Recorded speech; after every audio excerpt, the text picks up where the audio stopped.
मजीद discuss करने से पहले हमारे चैनल को सब्सक्राइब करना मत भूलिएगा। बेल आइकन को प्रेस कर दें ताकि आने वाली हर वीडियो से आगाह रहें। हमारी हौसला अफजाई के लिए हमारी वीडियो को लाइक, कमेंट और शेयर करिए। शुक्रिया। कह रहे हैं कि भाई अपना वेट कैसे बढ़ाया जाए। थैंक यू नासिर साहब, सो नाइस ऑफ यू। तो देखें भाई, हमें इस बात पे यकीन है कि जो वेट है वो एक इंटेलिजेंट सिस्टम है, ये सिम्टम है, आपकी बॉडी का एक रिस्पॉन्स मैकेनिज्म है। ठीक है, अगर किसी का वेट ज्यादा है तो उसकी वजह इसलिए है। हाँ सैफुर रहमान, तुम निसार अली की आईडी से हो, लेकिन सैफ साहब it's nice seeing you again dude. तो वो जो है सेल्फ मैकेनिज्म है। अगर किसी को वेट बढ़ाना है तो उसके 2-3 तरीके हैं। एक तो सबसे मुनासिब बात यह है कि आप हेल्दी ईटिंग कीजिए, आपकी बॉडी जो है ऑटोमेटिकली अपना वेट गेन कर लेगी। दूसरा तरीका यह है कि एनाबॉलिक स्टेट में जाइए। एनाबॉलिक स्टेट के अंदर मतलब यह है कि आप एक्सरसाइज कीजिए, एक्सरसाइज करने के बाद हाई प्रोटीन डाइट खाइए, हाई फैट डाइट खाइए और कार्बोहाइड्रेट का टाइमली इंटेक कीजिए। जैसे मिसाल के तौर पर जब आप जिम जाएं तो जिम में हैवी लिफ्ट करें, हैवी वेट से लिफ्ट करें। ठीक है, 2 किस्म के मसल मास बनते हैं। अगर आप देखें जो एथलीट्स होते हैं उनका मसल जो होता है बहुत रिप फॉर्म में होता है, उनके वाइट सेल्स होते हैं जो हम, और जो बॉडी बिल्डर्स होते हैं उनके बड़ा फ्लफी किस्म की बॉडी होती है, उनके रेड सेल्स ज्यादा होते हैं। जो इसके मसल्स के सेल्स के रेड ट्विच सेल और व्हाइट ट्विच सेल कुछ इस तरह के नाम थे। 15 साल 12 साल पहले मैंने पढ़े थे, मुझे याद भी नहीं आ रहा। तो होता यह है कि जो लोग हाई इंटरवल ट्रेनिंग करते हैं, HIIT करते हैं, तो उनकी बॉडी जो है वो थोड़ी सी श्रेडेड होती है, सॉलिड होती है। जो कि हैवी वेट से करते हैं, स्मॉल ड्यूरेशन के लिए करते हैं, उनकी बॉडी वो होती है। तो अगर माज आप अपना वेट बढ़ाना चाह रहे हैं या कोई भी अपना वेट बढ़ाना चाह रहा है तो उसका सबसे आसान तरीका यह है भाई कि आप अपनी डाइट में से तमाम ऐसे फूड आइटम हटा दें जो कि आपको मशकूक हो, यानी कि तमाम डब्बे के खाने हटा दें, बाहर का खाना हटा दें। ठीक है, और क्लीन डाइट खाएं, अंडे खाएं। क्योंकि अंडे खाएं क्योंकि अंडों में कोलेस्ट्रॉल है। Cholesterol is very beneficial thing. Cholesterol healing substance है। Cholesterol is like a steroid. तो अगर आपकी बॉडी को जो है, अगर माँ के दूध को देखा जाए उसके अंदर 90% 95% कोलेस्ट्रॉल होता है, क्योंकि वो हीलिंग सब्सटेंस है। वो बॉडी बच्चे को हील करती है, उसके नए सेल जनरेट करती है।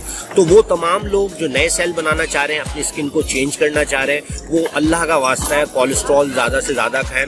अंडे का कोलेस्ट्रॉल खाएं, श्रिम्प्स खाएं, क्रैब लेग्स खाएं और जिंक जरूर खाएं, जो कि ओएस्टर्स हो गए या इस तरह की चीजें हो गई।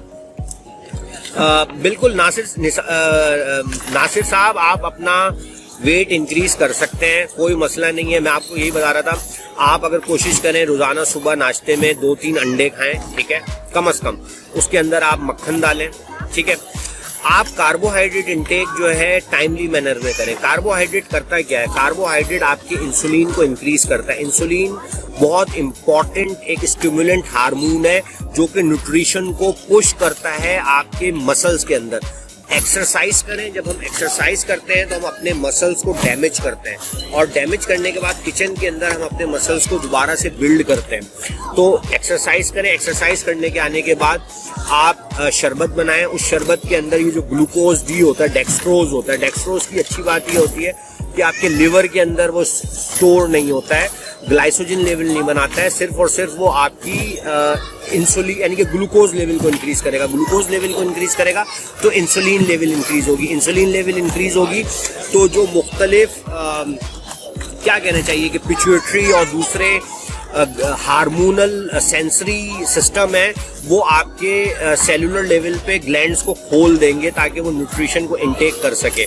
तो आपने इंसुलिन को टाइमली मैनर में इंक्रीज करना है। जब आप इंसुलिन को इंक्रीज करेंगे एक्सरसाइज के बाद, उस वक्त फैट नहीं लेना है आपने, ताकि आपकी इंसुलिन ठीक ठाक इंक्रीज हो। उसके साथ आपने प्रोटीन लेनी है, खासतौर पे वेही प्रोटीन हो गई, या अगर आप जो है वो क्या नाम है आइजोप्योर वगैरह प्रोटीन ले सकें, या जीरो कार्ब प्रोटीन ले सकें, या इवन अगर आप मीट ले सकें, बड़े का गोश्त खा सकें। और आपने कोशिश ये करनी है कि जब आप एक्सरसाइज करेंगे, वॉक करेंगे, तो आपके टेस्टेरोन लेवल बढ़ेंगे। टेस्टेरोन लेवल बढ़ेंगे तो आपकी बॉडी नेचुरली एनाबॉलिक स्टेट में जाएगी, नेचुरल टेस्टेरोन आपके बढ़ेंगे, ठीक है। फिर उसके अलावा आप वेट लिफ्टिंग करेंगे तो भी आपके नेचुरल टेस्टोस्टेरोन बढ़ेंगे। इसके अलावा भी कुछ चीज़ें आती हैं जिसके ज़रिए हम अपनी बॉडी को ट्विक कर सकते हैं, लेकिन अभी आप उस तरफ मत जाएं। लेकिन मैं सिर्फ आप लोगों के फॉर रिकॉर्ड पर्पस बता देता हूँ, और मैं इसलिए बता देता हूँ कि जो बहुत सारे लोग आगे चल के रिकॉर्डिंग सुनेंगे उनको पता रहे। लेकिन 2-3 चीज़ें बड़ी काम की हैं जिससे आप अपनी बॉडी को एनाबॉलिकली ग्रो कर सकते हैं निसार साहब। एक है सलाजीत। पाकिस्तान में दुनिया का सबसे अच्छा सलाजीत मिलता है जिसके अंदर फ्लूविक एसिड और ह्यूमिक एसिड होता है। वो आपकी बॉडी में एब्जॉर्प्शन रेट बढ़ा देता है, नेचुरल एब्जॉर्प्शन। क्योंकि लॉट ऑफ टाइम क्या होता है कि जितना हम खाना खाते हैं उसका सारे न्यूट्रिशन हम एब्जॉर्ब नहीं कर पाते, क्योंकि हमारी गट जो होती है वो हील नहीं होती है। ठीक है, तो जब आप ये खाएंगे, सलाजीत खाएंगे तरीके से, ठीक है, तो आपकी बॉडी न्यूट्रिशनली एब्जॉर्ब करेगी। ठीक है, दूसरा आपका कॉर्टिसोल लेवल कम होगा। कॉर्टिसोल लेवल भी आपने अपना स्लीप पैटर्न ठीक करना है, डाइट सही रखनी है, स्ट्रेस नहीं लेना, ताकि कॉर्टिसोल कम हो, ताकि बॉडी एनाबॉलिक स्टेट में हो। बॉडी जो है वो अननेसेसरी तौर पे पेट, आप अपना वजन बढ़ाना चाहते हैं लेकिन आप अपने पेट पे फैट बढ़ाना नहीं चाहते। ठीक है, तो आपने मांस बढ़ाना है, इन चीज़ों को बढ़ाना है, ये मसल्स मास बढ़ाना है, ये चीज़ नहीं बढ़ानी है आपने। ठीक है, क्योंकि ये चीज़ बढ़ेगी फैट प्रमोशन से, वो नहीं करना, बल्कि आपने अपने टेस्टोस्टेरोन बढ़ाने हैं, आपने प्रोटीन देना है, आपने एनाबॉलिक स्टेट में जाना है ताकि आपके कंधे, बाजू, इस तरह की चीज़ें बढ़ें। ठीक है, और उसका सबसे आसान हल ये है कि सलाजीत आप खा सकते हैं। इसके अलावा एक चीज़ आती है पाइन पोलन।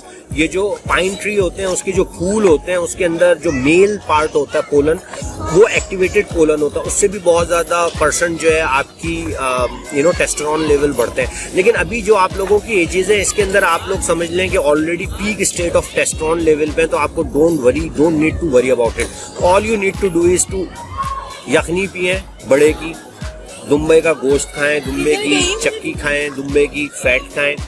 ठीक है यार, मुख्तलिफ तरीका, लेकिन निसार मैं अभी तुमको मशवरा नहीं दूंगा सलाजीत खाने का।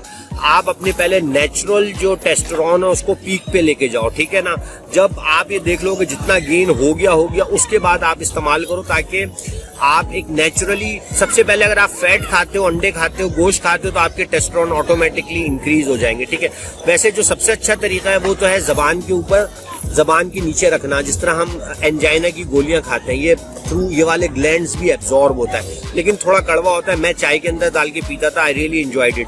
इंशाल्लाह ताला रमजान आ रहे हैं, इसके अंदर मैं दोबारा से स्टार्ट करूंगा, मुझे गिलगित से मंगवाना भी है। इसके अलावा पाइन पोलन जो है आप पानी में घोल के पी सकते हैं, अश्वगंधा है, वो सब है। लेकिन मेरा आपको मशवरा है कि आपकी जो एज है उसके अंदर अगर आप लोग अच्छे से फैट खाएं, दुम्बे की चक्की खाएं, दुम्बे की गोश्त खाएं, बड़े की यखनी पिए, आप यकीन जानिए, और प्लस रोटी चावल छोड़ दीजिए या कम कर दीजिए। आपकी एज में आपको कोई मसला नहीं है रोटी चावल का भी, लेकिन कम कर दीजिए, फैट ज्यादा से ज्यादा खाएं, आपकी बॉडी ऑटोमेटिकली। और वेट लिफ्टिंग जरूर कीजिए, जब आप वेट लिफ्टिंग करेंगे तो इंशाल्लाह ताला मसला हल हो जाएगा। तो मैं उम्मीद करता हूँ कि आज का सेशन अच्छा खासा हो गया होगा।